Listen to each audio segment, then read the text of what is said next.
नमस्कार, स्वागत है आप सबका दिन भर की तमाम बड़ी खबरों के साथ। मैं हूं कवींद्र। शुरुआत हेडलाइन से। पेरिस में आतंकी हमले के पीछे आईएसआईएस का हाथ, 3 दिन के राष्ट्रीय शोक का ऐलान, दुनिया भर में निंदा। प्रधानमंत्री नरेंद्र मोदी ने लंदन में किया अंबेडकर हाउस का उद्घाटन, देर रात तुर्की के लिए होंगे रवाना, G20 समिट में लेंगे हिस्सा। नेहरू जयंती पर कांग्रेस अध्यक्ष सोनिया गांधी ने साधा केंद्र सरकार पर निशाना, कहा सरकार असहिष्णुता को दे रही है बढ़ावा। गृहमंत्री राजनाथ सिंह ने नेहरू को बताया लोकतंत्र का आधार। नीतीश कुमार चुने गए महागठबंधन के नेता, सरकार बनाने का दावा पेश, 20 नवंबर को लेंगे मुख्यमंत्री पद की शपथ। दक्षिण अफ्रीका की पहली पारी 214 रन पर सिमटी, अश्विन जडेजा ने दिए 4 विकेट, भारत का स्कोर 80 रन बिना किसी नुकसान के। और आइए देखते हैं पहली खबर।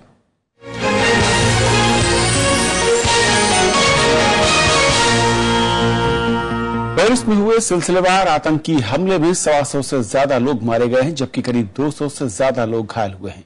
इनमें 80 की हालत गंभीर है। हमले में शामिल सभी आतंकवादियों को सुरक्षा बलों ने मार गिराया है और हमले के बाद फ्रांस में आपातकाल घोषित कर दिया गया है। सीमाओं को सील कर दिया गया है। लेकिन एक अच्छी खबर है कि मारे गए लोगों में कोई भी भारतीय नहीं है। हालांकि इस हमले की जिम्मेदारी आईएस ने ले ली है।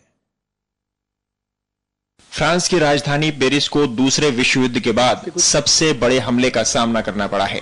पेरिस में 6 जगहों पर स्वचालित राइफलों और विस्फोटकों वाली बेल्ट का इस्तेमाल कर आत्मघाती हमले किए गए। पेरिस के बैटाकला कॉन्सर्ट हॉल में सबसे ज्यादा लोगों की मौत हुई। बंदूकधारियों ने कई लोगों को बंधक बना लिया था। इस घटना के बाद लोग दहशत और खौफ में हैं। C'est assez confus en fait, parce que nous on a entendu 2 explosions. Moi, au départ, je pensais que c'était des bombes agricoles. Après, il y a eu plein de rumeurs à l'intérieur du stade. On était à la porte E, ça pétait juste à côté. C'est vrai que c'était bruyant, mais लोगों को घर से बाहर नहीं निकलने की सलाह दी गई है। स्थानीय पुलिस की मदद के लिए सेना को भी तैयार रहने के निर्देश दिए गए हैं। राष्ट्रपति ओलांद ने आपातकाल की घोषणा की है। उन्होंने कहा कि देश आतंकवाद के खिलाफ मजबूती के साथ खड़ा है। राष्ट्रपति ओलांद ने इसे देश पर हमला करार दिया है। Mes chers compatriotes, ce qui s'est produit hier à Paris et à Saint-Denis près du Stade de France, c'est un acte de guerre. Paris में हुए हमले की विश्व समुदाय ने भी निंदा की है। This is an attack on all of humanity and the universal values that we share. We stand prepared and ready to provide whatever assistance that the government and the people of France need to respond. Hinter uns liegt eine der schrecklichsten Nächte, die Europa seit langer Zeit erlebt hat. Die Menschen in Paris müssen einen Albtraum von Gewalt, Terror und Angst durchleiden. फ्रांसीसी राष्ट्रपति ने G20 शिखर सम्मेलन में हिस्सा लेने के लिए तुर्की जाने का कार्यक्रम रद्द कर दिया है। फ्रांस की सीमा को सील कर दिया गया है। सुरक्षा एजेंसियां इस बात की तफ्तीश में जुटी हैं कि हमलावर यूरोप में कैसे आए। Bureau report, Rajya Sabha TV. Paris हमले की भारत ने भी कड़ी निंदा की है। राष्ट्रपति प्रणब मुखर्जी, उपराष्ट्रपति मोहम्मद हामिद अंसारी और प्रधानमंत्री नरेंद्र मोदी ने इसे कायरतापूर्ण कार्रवाई बताया। कांग्रेस अध्यक्ष सोनिया गांधी ने इस हमले को बर्बरतापूर्ण करार दिया है। भारत ने फ्रांस में हुए आतंकी हमले को मानवता के खिलाफ करार दिया है। राष्ट्रपति प्रणब मुखर्जी ने ट्वीट कर आतंकी हमले पर संवेदना जताई है। उन्होंने कहा है कि भारत इस संकट में फ्रांस के लोगों के साथ मजबूती से खड़ा है। उपराष्ट्रपति मोहम्मद हामिद अंसारी ने भी इस हमले पर गहरा दुख जताया है। उन्होंने कहा है कि यह हमला न केवल पेरिस के लिए बल्कि पूरी मानवता के खिलाफ है। वहीं ब्रिटेन दौरे पर गए प्रधानमंत्री नरेंद्र मोदी ने पेरिस में हुए हमले में मारे गए लोगों के प्रति शोक संवेदनाएं जताई हैं। ये हमला पेरिस पर नहीं है, ये हमला फ्रांस के नागरिकों पर नहीं है, ये हमला फ्रांस पर नहीं है, ये हमला मानवता पर है। ऐसी घटनाओं की घोर निंदा करनी होगी और मानवतावादी शक्तियों ने इकट्ठा करके मानवता विरोधी शक्तियों को परास्त करने के लिए अपनी जिम्मेवारियां निभानी होगी। कांग्रेस अध्यक्ष सोनिया गांधी और पार्टी उपाध्यक्ष राहुल गांधी ने पेरिस हमले को बर्बरतापूर्ण कार्रवाई करार दिया है। पेरिस में जो आतंकवादी हमला हुआ है उस पर हम सब बहुत गहरा शोक व्यक्त करते हैं। हमारी संवेदनाएं फ्रांस की जनता के साथ है।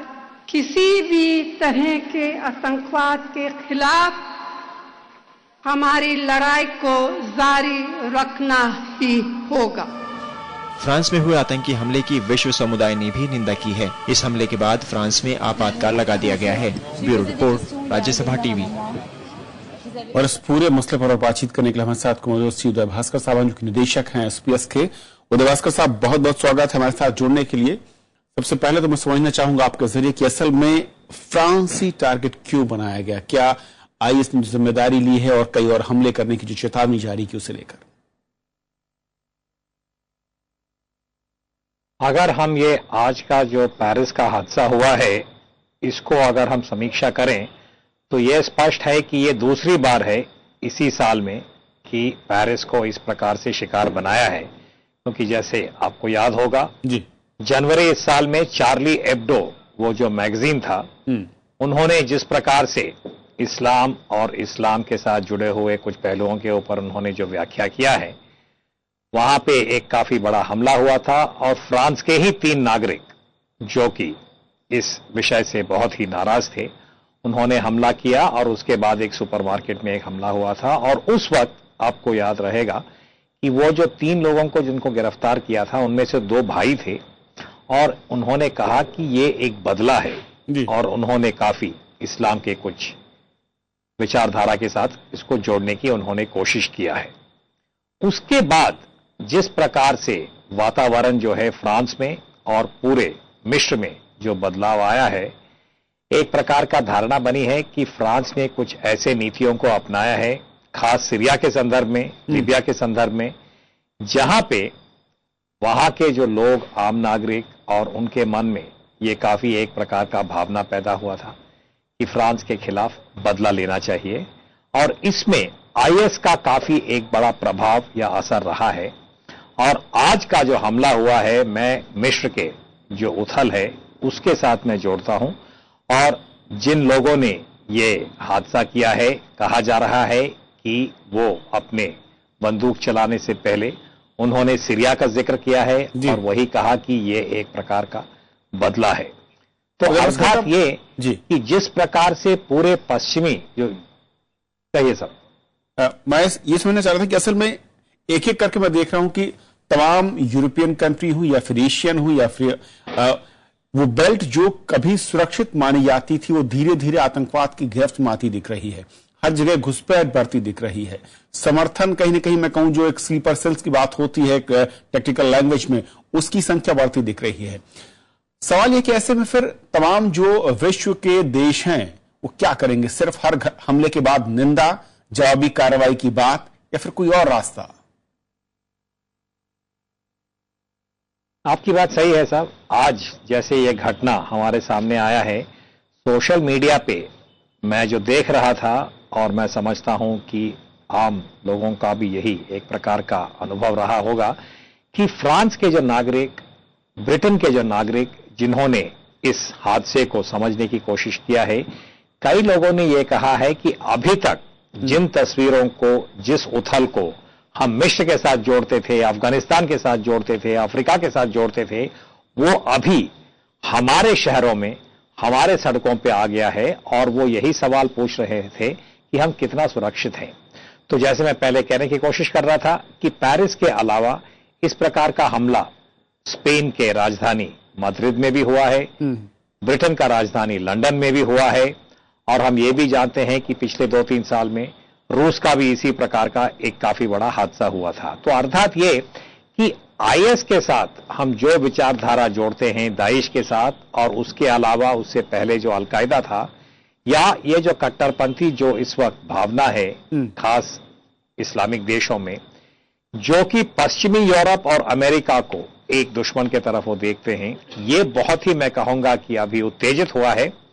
और जब तक एक सहमति नहीं बनता है, प्रधानमंत्री मोदी जहां भी जाते हैं वो बार बार यही कहते हैं, और आज भी जब उन्होंने पेरिस का जिक्र किया था यही कहा था कि ये जो हमला है ये किसी एक देश पे नहीं है, ये मानवता पे है और इसको संभालने के लिए एक ही विकल्प है कि विश्व के अंदर एक प्रकार की ग्लोबल सहमति या कॉन्सेंसस बनना चाहिए कि दहशतगर्दी और खास ये जो विचारधारा है हम किस प्रकार से इसको सिकुड़ सकते हैं और किस प्रकार से हम ये जो गुट हैं इनकी क्षमता को हम धीरे धीरे इसको दबाव के अंदर ला सकते हैं। तो मेरे ख्याल से ये सहमति की बहुत जरूरत है, वरना मैं बहुत दुख के साथ कहूंगा कि ये आखिरी घटना नहीं होगा और ये बहुत ही एक भारी बात है। नमस्कार साहब, वक्त की कमी है, बहुत बहुत शुक्रिया, लेकिन अहम है कि किस तरीके से दुनिया के तमाम देश इस तरह की घटनाओं के खिलाफ एकजुट होते हैं और कैसे एक सामूहिक प्रयास के जरिए इसे खत्म करने का प्रयास करेंगे।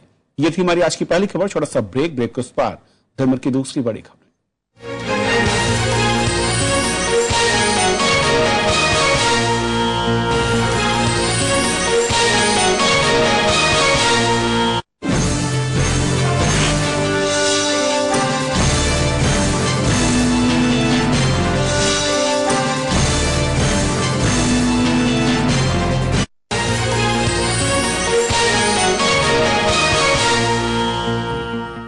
बिहार में नई सरकार का शपथ ग्रहण समारोह 20 नवंबर को होगा। पटना के ऐतिहासिक गांधी मैदान में नीतीश कुमार पद और गोपनीयता की शपथ लेंगे।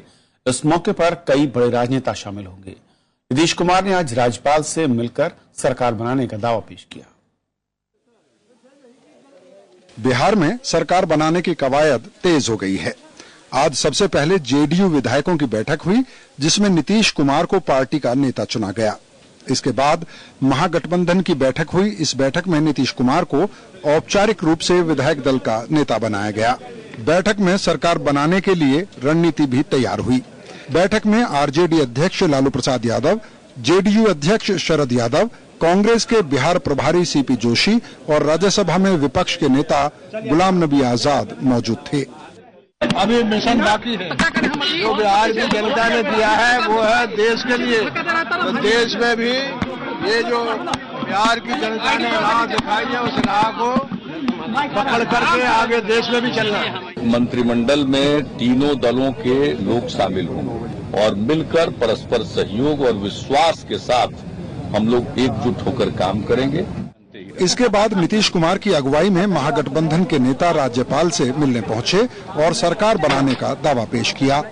महागठबंधन के विधानमंडल दल ने जो निर्णय लिया था उसकी सूचना दी गई, पत्र सौंपा गया और तदोपरांत महामहिम राज्यपाल महोदय ने मुझे सरकार बनाने के लिए आमंत्रित किया है और 20 तारीख को 2 बजे दिन में गांधी मैदान पटना में शपथ ग्रहण समारोह आयोजित किया जाएगा। इससे पहले नीतीश कुमार के मंत्रिमंडल की आखिरी बैठक हुई और विधानसभा भंग करने की सिफारिश की गई। राज्यपाल रामनाथ कोविंद ने इस सिफारिश को मान लिया और अगली सरकार बनने तक नीतीश कुमार को कार्यवाहक मुख्यमंत्री के तौर पर काम करने को कहा। विधानसभा चुनाव में महागठबंधन को 2/3 से ज्यादा सीटें मिली हैं। Bureau report, Rajya Sabha TV. आज देश के पहले प्रधानमंत्री जवाहरलाल नेहरू की 125वीं जयंती मनाई गई। उनकी समाधि स्थल शांतिवन में राष्ट्रपति, उपराष्ट्रपति और उन्हें श्रद्धांजलि दी। कांग्रेस अध्यक्ष सोनिया गांधी समेत कई नेताओं ने पंडित नेहरू की समाधि पर पुष्प अर्पित किए।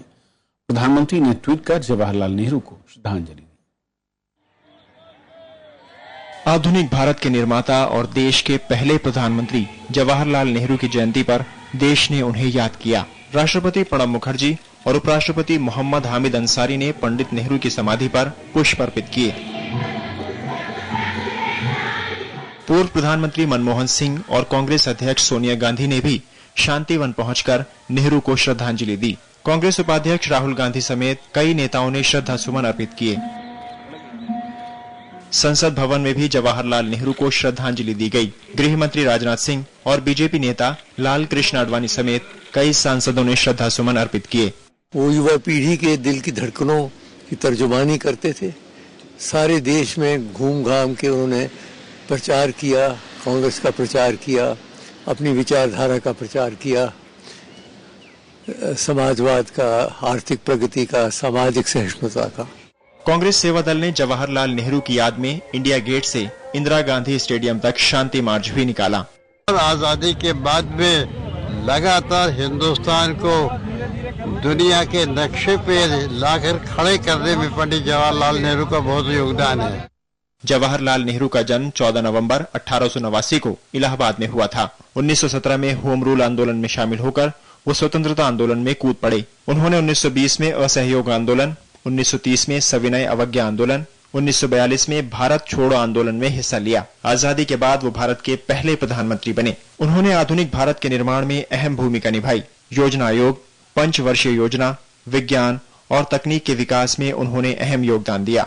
जवाहरलाल नेहरू को 1955 में भारत रत्न से सम्मानित किया गया। 27 मई 1964 को उनका निधन हो गया। बच्चे उन्हें प्यार से चाचा नेहरू बुलाते थे, इसीलिए उनके जन्मदिन को बाल दिवस के रूप में मनाया जाता है। नवविक्रम सिंह, राज्यसभा टीवी। पंडित जवाहरलाल नेहरू के 125वें जन्म दिवस पर चल रहे कार्यक्रम का आज औपचारिक समापन हो गया। इस मौके पर Nehru memorial museum and library में गृह मंत्रालय राजनाथ सिंह ने कहा कि नेहरू भारत के लोकतंत्र और आजादी की सफलता के मुख्य स्तंभ थे।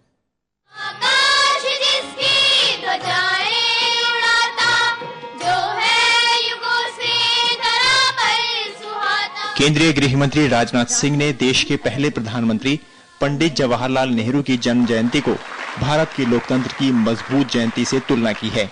उन्होंने कहा कि पंडित नेहरू ने भारत के लोकतंत्र को मजबूत करने में अहम भूमिका निभाई है। यदि मैं पंडित जवाहरलाल नेहरू के संबंध में यह कहूं कि भारत में प्रजातंत्र की इमारत को मजबूत बनाने में अथक प्रयास करने वालों में प्रमुख नेता यदि कोई था तो उस नेता का नाम है पंडित जवाहरलाल नेहरू। गृह मंत्री राजनाथ सिंह ने कहा कि चाहे विज्ञान हो या उद्योग या फिर कृषि, नेहरू ने सभी पर समान ध्यान दिया। कौन हस्तक्षेप करे, कौन मध्यस्थ की भूमिका निभाए ताकि यह संघर्ष अरब देशों और इजराइल के बीच यह समाप्त हो जाए, हो तो नहीं पाया था, लेकिन नाम यदि उस समय के राष्ट्रपति आइजनहावर ने यदि सोचा था किसी का, तो पंडित जवाहरलाल नेहरू का नाम सोचा था। मैंने इस अंतर्राष्ट्रीय स्तर का ऐसा एक व्यक्तित्व पंडित जवाहरलाल नेहरू का। नेहरू जयंती समापन समारोह में अंतर्राष्ट्रीय सांस्कृतिक संबंध परिषद के चेयरमैन लोकेश चंद्रा भी मौजूद थे। नेहरू मेमोरियल लाइब्रेरी में नेहरू के जीवन और उनके योगदान पर एक प्रदर्शनी भी लगाई गई। राजनाथ सिंह ने भी यह स्वीकार किया कि नेहरू की कुछ नीतियों से उन्हें मतभेद हो सकता है, लेकिन नीयत से नहीं, और नीतियां तो समय की जरूरत के हिसाब से बनती है। जवाहरलाल नेहरू भारत के इतिहास पुरुष थे और रहेंगे। राज्यसभा टेलीविजन के लिए कैमरा पर्सन डी.के. पांडे के साथ दिल्ली से अखिलेश सुमन। प्रधानमंत्री जवाहरलाल नेहरू की 125वीं जयंती के मौके पर हुए कार्यक्रम में कांग्रेस ने मौजूदा केंद्र सरकार की नीतियों की आलोचना की। कांग्रेस अध्यक्ष सोनिया गांधी ने बीजेपी और आरएसएस पर असहनशीलता को बढ़ावा देने का आरोप लगाया। साथ ही केंद्र की एनडीए सरकार पर इतिहास से छेड़छाड़ कर जवाहरलाल नेहरू के योगदान को मिटाने का आरोप लगाया।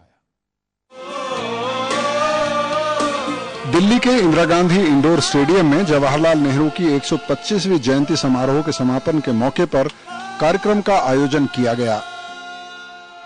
इसमें कांग्रेस के नेताओं ने बीजेपी और आरएसएस की जमकर आलोचना की।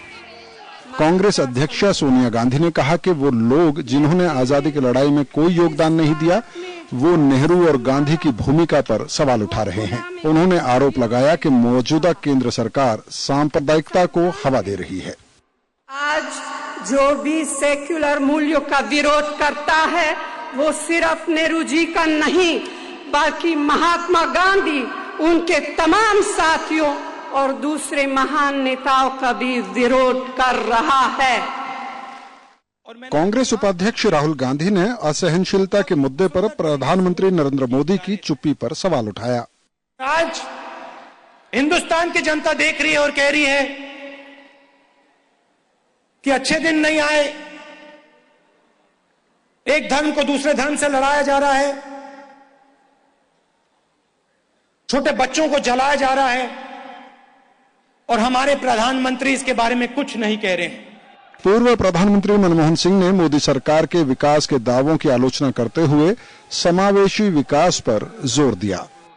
विकास और सोशल जस्टिस एक ही चीज के दूसरे नाम है। विकास अगर गरीबों तक नहीं पहुंचता विकास अगर पिछड़े लोगों के डेवलपमेंट के बारे में नहीं सोचता, अगर शेड्यूल्ड कास्ट और शेड्यूल्ड ट्राइब्स की वेलबींग के बारे में नहीं सोचता, तो वो विकास सही मानों में विकास नहीं है।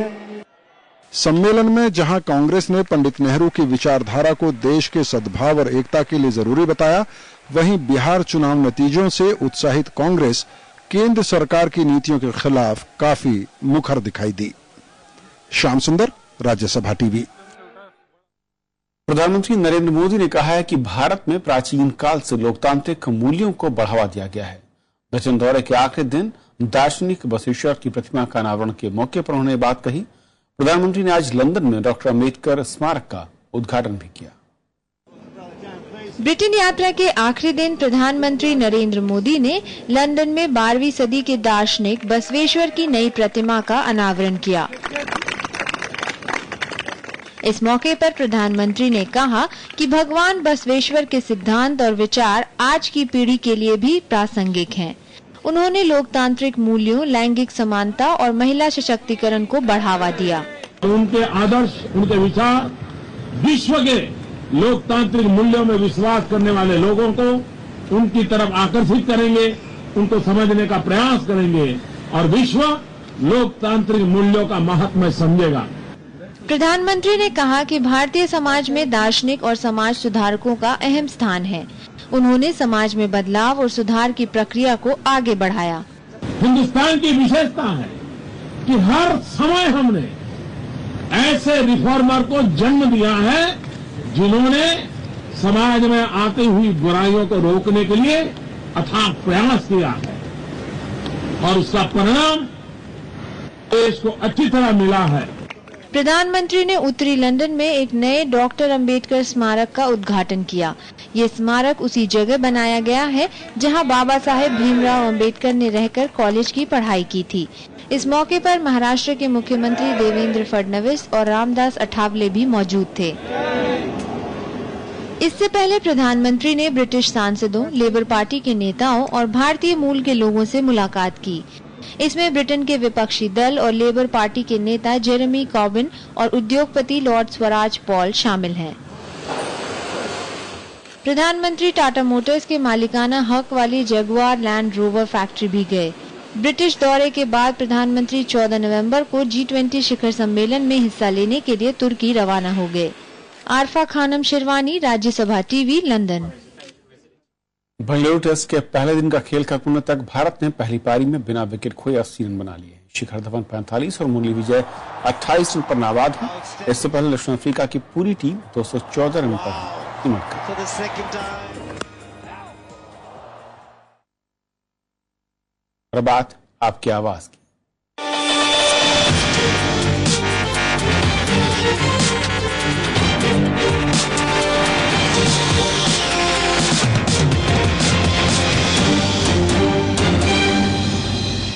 और आपकी आवाज में आज खबर बिहार से, जहां पर एक ऐसे गांव की कहानी जो बसा है नालंदा के प्राचीन विश्वविद्यालय और राजगीर के बीच। हैदरगंज कड़ा गांव के लोग आज तक स्कूल के लिए तरस रहे हैं। बड़ी बात यह है कि नालंदा से मुख्यमंत्री नीतीश कुमार का रिश्ता है, उनका खुद का गांव भी इसी जिले में है। बावजूद इसके इस गांव के लोगों को शिक्षा और स्वास्थ्य जैसी बुनियादी सेवाओं के लिए कोसों दूर जाना पड़ता है।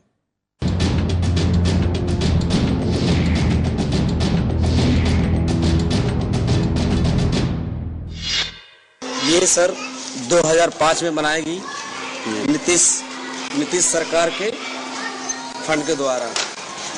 आज 2015 है और हॉस्पिटल के हाल देख रहे होंगे क्या हाल हो रहा है। 55 लाख के फंड से बनाया गया और 10 साल हो गए न से कोई उद्घाटन करने आया और ना कोई डॉक्टर आया, ना मरीज आया।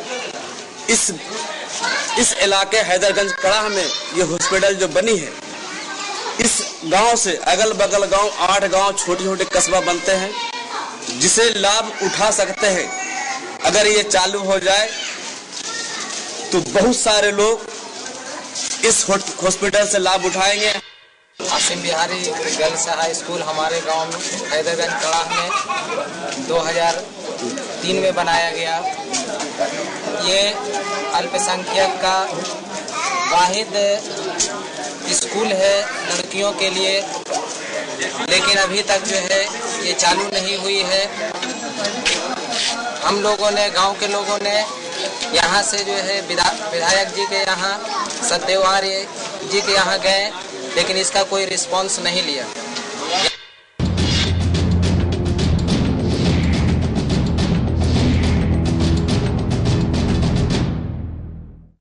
इस गांव में स्कूल और अस्पताल 10 साल से तैयार है, लेकिन लोगों की परेशानी जस की तस है।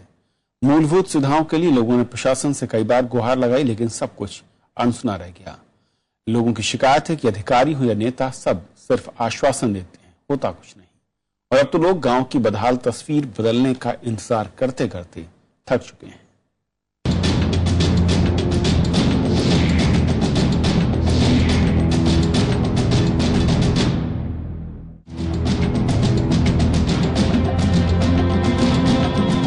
राजधानी पटना से महज 74 किलोमीटर की दूरी पर बसा नालंदा कभी बिहार की पहचान हुआ करता था। आज इसी जिले के हैदरगंज कड़ाह गांव के लोग स्वास्थ्य और शिक्षा की बदहाली से परेशान हैं। गांव में स्कूल और अस्पताल की इमारत बने सालों बीत गए, लेकिन आज तक यहां ना तो कोई शिक्षक आया और न ही कोई डॉक्टर।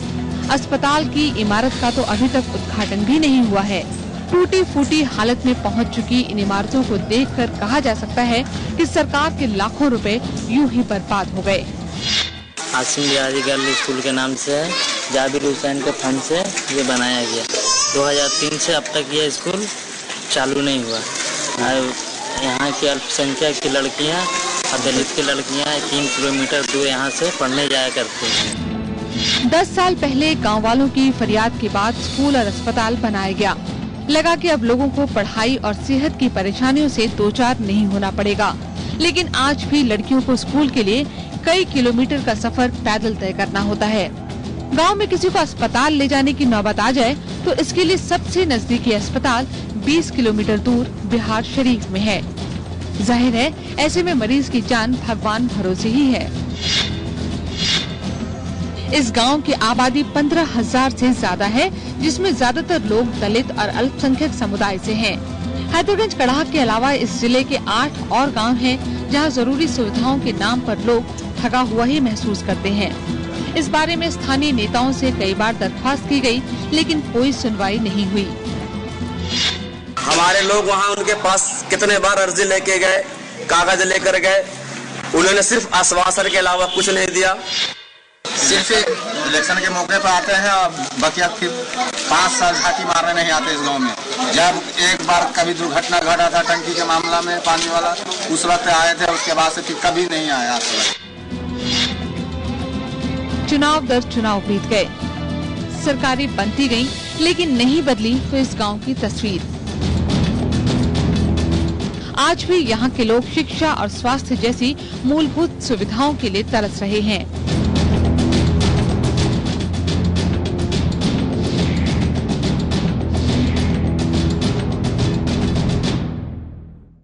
तो अगर आपके इलाके में कोई खबर है या कोई ऐसी परेशानी है तो आप भी बन सकते हैं सिटीजन रिपोर्टर और भेज सकते हैं अपनी रिपोर्ट। हमारा पता है आपकी आवाज @rstv.nic.in।